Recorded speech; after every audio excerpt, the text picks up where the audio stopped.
அதையும் போட்டு வச்சு ஆத்திர தண்ணி வந்தா இது என்ன ஓடுறது பப்பாசி அடிக்கிற மாதிரி ஓடுது அப்படின்னு சொல்லி போட்டு இப்படி நிமிந்து பார்த்துட்டு என்ன முடியாத போட்ட மாதிரி போட்டு அடிக்கிறா கூப்பிட தடம் ஒரு சின்ன பிரச்சனை தட பிரச்சனை வந்தது. 30 பேர் சேர்ந்து ஒரு தடம் போட்டோம். அந்த தடத்துல தடை போட்டு வச்சு அதுக்கப்புறம் கிளத்தடை வரணும்.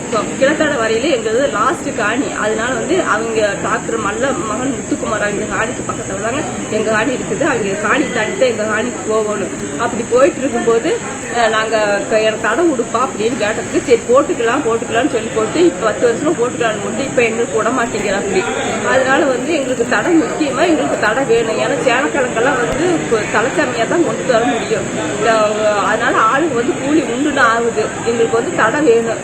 அதுக்குன்னு அந்த தண்ணி பார்த்துட்டு அந்த தடை விட மாட்டேங்கிறான்ட்டு நாங்க அந்த பொது தடத்தை பறிச்சு போட்டோம். அப்படி பறிச்சு போடையில ஏன் தடத்தை பறிச்சு போடுறியா, இவனுக்கு என்ன அதுல உரிமை இருக்குது அப்படின்னு சொல்லி போய் அவங்க காணில இருந்து 3 குத்தெல்லாம் பிடிங்கி 1 மாசத்துக்கு முன்னாடியே நெருப்பு வெளியே போட்டாங்க. எங்க காணி பக்கத்துலயும் போட்டாங்க. அவன் நெருப்பு வச்சு மத்தியான நேரத்துல மணி 3:30 மணி இருக்கு. நெருப்பு வச்சுட்டு அப்படி நெருப்பு வச்சு குட்டியன்னு குடிச்சு சடப்படான்னு வெடிச்சிட்டு இருந்தது. வெடிச்சிட்டு இருக்கும்போது நான் வாழைக்காட்டுக்குள்ள பில்லு குடிங்கிட்டு இருந்தேன். பில்லு குடிங்கிட்டு இருக்கும்போது என்னடா எப்படி பட்டாசு எடுத்துட்டு இருந்தாலும் பார்த்தா நெருப்பா எரிஞ்சுது. அப்புறமேட்டு பார்த்தா எங்ககிட்டயே நெருப்பு படம் கீழே உழுந்துது. நாங்க தள்ளி ஓடிட்டோம். என்னன்னு கூப்பிட அந்த ஆள் பாட்டுக்கு ஓடிட்டா அப்படி. ஏன்னா அப்புறம் நாங்களும் போய் அவிக்கலான்னு பார்த்தா மோட்டர் குடிச்சிதுமே சேனக்கிழங்கு குடிச்சதுமே தென்னை மரம் எல்லாம் மஞ்சள் கொஞ்சம் போட்டிருந்தோம். அதுவும் போச்சு. மஞ்சள் வெட்டி கொஞ்சம் போட்டிருந்தோம். அந்த மஞ்சள் மேல சக்கையெல்லாம் அள்ளி போட்டுருவோம். பாதுகாப்பா வச்சுக்கிறதுக்கு மூடி வச்சிருப்போம். அது மேல நெருப்பு குடிச்சு அதுவும் வெந்து போச்சு. விதை பொருள் எல்லாமே போயிடுச்சு. 3/4 போயிடுச்சுங்க. எங்களுக்கு 8 லட்சத்துக்கு பக்கம் இருக்குங்க. 8 லட்சத்துக்கு பக்கம் நட்டம் தான் ஆயிடுச்சு. இது ஒண்ணுமே இல்ல. பருப்பு தேங்காயே 2 லட்சத்துக்கு பக்கம் வெட்டுவோங்க. அந்த தீ வச்சாருல்ல அவர் வேணும்னு வச்சாரா?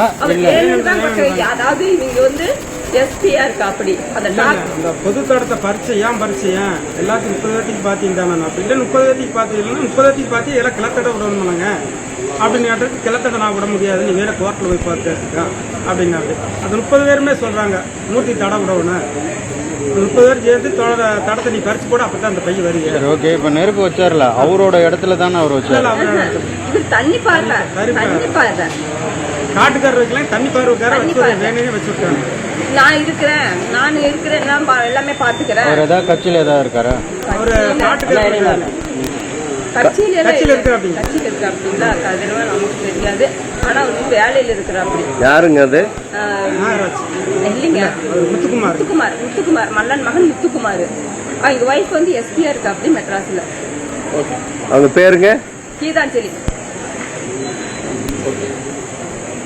சம்பந்தமா போலீஸ்ல கம்ப்ளைண்ட் கொடுத்தீங்களா? கொடுத்தாங்க. சின்னத்தால போலீஸ் ஸ்டேஷன்ல கம்ப்ளைண்ட் கொடுத்தோம். அவங்கள பார்த்துட்டு போட்டோ இது செஞ்சிருக்கே பாதிக்கப்பட்டிருக்குதே ஐயோ இவ்வளவா அப்படின்னு சொல்லி அவங்களும் பாவப்பட்டுட்டு தான் சார் போனாங்க. இவனுக்கு ஏது அவ்வளவு கொழுப்பா இப்படி வச்சுட்டு அவன் பாரு எவ்வளவு இல்லவே இல்லைங்கிறான் பாரு அப்படின்னு. இல்லவே இல்லைன்னு ஒரே சாதிக்கிறா. அதை வச்சுட்டு மேல ஏறினியா. நாங்க பில்லு புடுங்கிட்டு பாத்துட்டே யாருமே இல்லை. ஏன்னா ஆத்துல தண்ணி வந்ததுன்னா வேலை செஞ்சுட்டு இருப்பாங்க. இப்ப வாய்க்கல்ல ஆத்துல தண்ணி இல்லைங்களா, யாருமே இருக்க மாட்டாங்க. ஏன்னா இவங்க வயல்ல வீடியோ இருக்குது. அதனால யாருமே எங்களை தவிர்த்து அந்த சைடு யாருமே வர மாட்டாங்க. கேமரா போட்டு பார்க்க சொன்னா பார்க்க மாட்டேங்கிறாங்க.